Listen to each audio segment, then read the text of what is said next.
Hey everybody, back again with some more updates. Got a lot done. I'm trying to think what all was done since the last update video on the car. But new parts to show you and how they're installed and put in and everything. The interior, I went and picked up some interior pieces from someone I found on Facebook Marketplace. They were parting out, or had parted out a car and got rid of a bunch of the interior stuff. They actually had almost a whole set, but it was two different colors, so I think I actually had two different sets. But here's the dash that was in the car. It was the tan and black two-tone, and it was really ripped up and bad, and it would have needed recovered or flocked or something. So I went and picked the stuff up, and I went through everything, cleaned it up. I bought the Eastwood, it has like a kit. And you can get, it's a prep cleaner you mix with a gallon of water, and then the adhesion promoter, and then depending what you're spraying, I got some different stuff here, but this is the LVP for leather, vinyl, and plastic refinisher.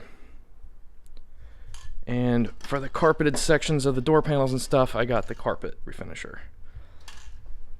So I went through all the pieces I bought and cleaned them and sprayed them. It came out pretty darn good. It came out with it's like a matte. It's not a gloss finish. I guess almost like a flat, but not a matte. I'm not sure. It has a little shine to it. It looks like factory black trim.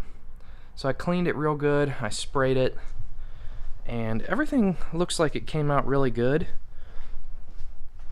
Here's the center console in the light. But it came out really good. And I did the door panels and the dash and separated everything into its pieces, and it's a little dirty and dusty, but door panels, door pulls, and then the dash refinished. It came out really good. And then I also picked up, let's have a seat here so you can see, I picked up one of these Classic Industries or LMR, LMR maybe, has this A-pillar with gauge pods in it. So I got the one with two, so wideband and boost. And this isn't fully up yet because I got a water meth kit, injection kit from Snow Performance, and it has two LEDs that I'm going to mount in around the wideband here. So it's the green light will be for when the kit's on. I'll probably put that one here, and the orange one, it actually has like a level sensor in it, so you can see if it's low. And I still need to order some of these switches, I guess from like CJ Pony Parts, somewhere like that. This is for lights and would be fog lights if it was a GT car. And then over here is the hazards and rear window defrosters. But I got everything. Also, the dash looks to be a little different here in the fact that the heater controls look a little different in this dash than the one I got versus what was in the car.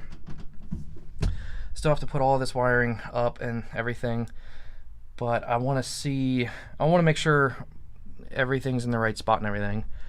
This, I have an AEM, is that who makes it?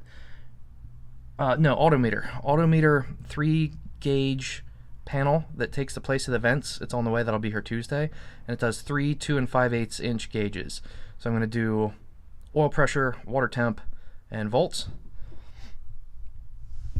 So also in this dash, another oddity is where the fuse, oh, it's tucked up behind the thing here, but for some reason the fuse panel there's not a cutout for this one. There should be like a shaped cutout complete with like the blinker canister that you can mount it to the front. This one doesn't have it, which is odd. So I'll have to transfer from my old dash. Actually, I can show you in the old dash. Yeah, right here. The black dash that you just saw is all filled here. It's just flat. And this one is, you can see the cutout that I need to. So I'll have to trace that and cut it out. But over there, the kick panels, fuse panel, there's the rocker door molding trim things for the carpet. Then we have over here, I did get some of the gauges. There's water temp and oil pressure, altimeter, the 2 5/8, and these are analog, electric analog gauges.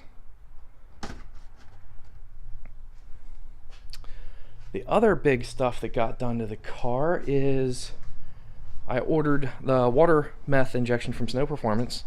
I cleaned up the trunk here and put the battery kind of up where it needs to be. It's not still down 100%, but here is the tank, and let me get a light actually so you can see.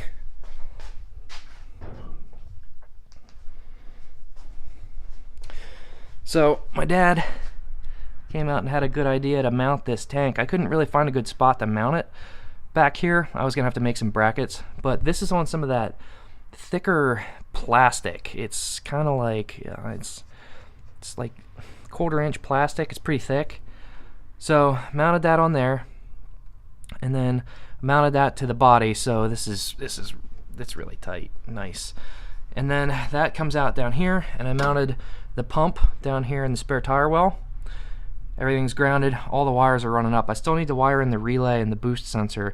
So it looks like out of the box, this thing is set for 9 to 11 psi. It will turn on and start pumping the water meth, which is perfect. So I gotta finish getting that wired up. I gotta get my gauges in, and then the big news of the car is I have a dyno session scheduled with Mr. Matt Happel, the sloppy mechanic himself, on February 24th at noon. The car's gonna get dynoed. I'm gonna have it trailered up and then get it tuned and ready to roll, and then I plan on taking full video and everything of that. So that's where we stand, and I'm gonna get some other things done. Oh, here's the other part of the boost or the water meth kit. Comes up through the firewall and then comes into here into this. So, but I will take more video and update you then. See ya.